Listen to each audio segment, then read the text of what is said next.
Assalamualaikum warahmatullahi wabarakatuh. Jumpa lagi dengan saya. Sekarang kita mau ziarah ke makam Syekh Tubagus Yahya.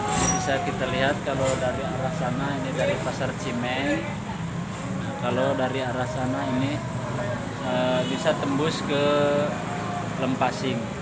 Memang kalau ziarah di makam Syekh Tubagus Yahya ini dari mana aja masuknya banyak jalan, rada ribet ya.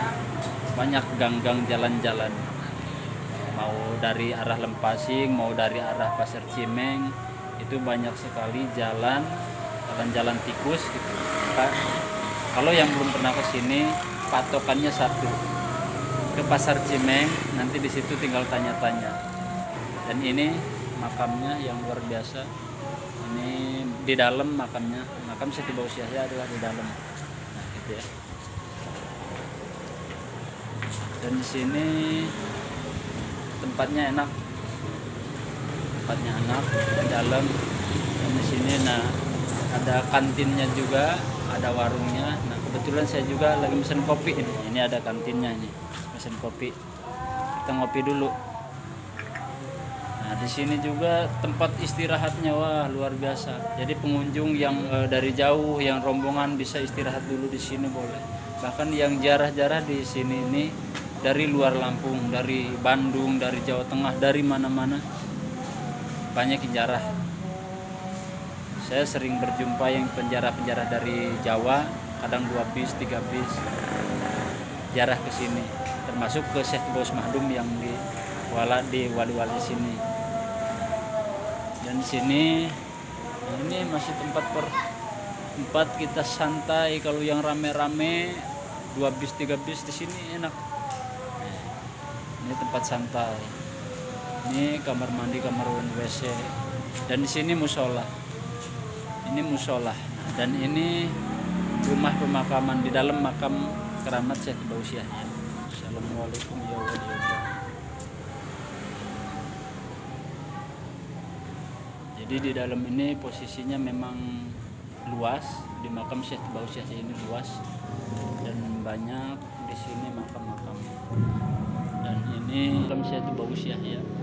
Ini makam Haji Ejen bin Tubagus Yahya. Artinya ini makam putra Syekh Tubagus Yahya, yang itu makam yang ngurus makam di sini yang masih keturunan Syekh Tubagus Yahya.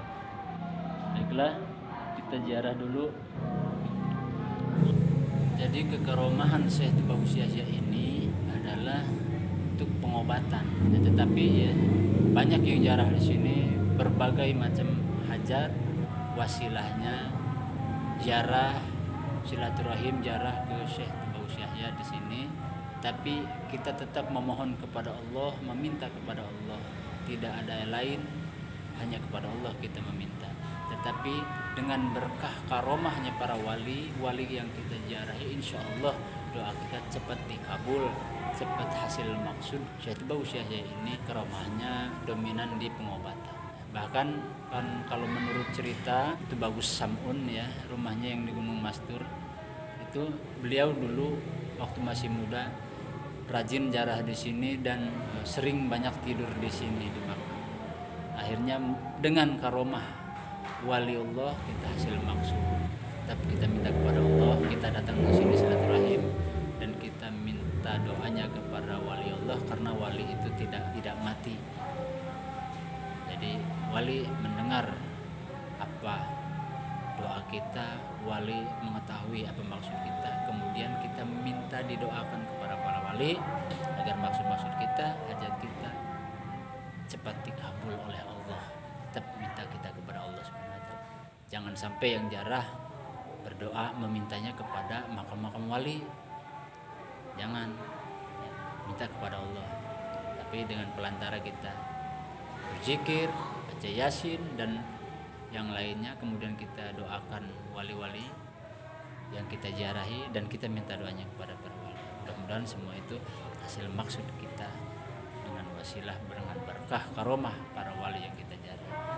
Jadi makam Syekh Tubagus Yahya ini disebut di sini keramat baru karena memang Syekh Tubagus Mahdum dulu yang ketahuan ketahuan keramatnya gitu. Makanya yang memang yang tua Syekh Tubus Mahdum, maka disebut oleh orang-orang tua dulu keramat baru, dan sampai sekarang disebutnya keramat baru di sini. Adanya di Desa Kuripan, Teluk Betung, dan Syekh Tubus Mahdum, Syekh Tubus Buang, Syekh Tubus Yahya itu masih keturunan, dan ada juga di Lempasing itu Syekh Tubus Yahya ini masih satu keturunan dari Sultan Hasanuddin Banten. Jadi Syekh Tubus Yahya ini menurut juru kuncinya Abah Masarim mengatakan Syekh Tubus Yahya ini musafir yang datang dari Kenari, Jawa. Datang ke Lampung sekitar tahun 1900-an.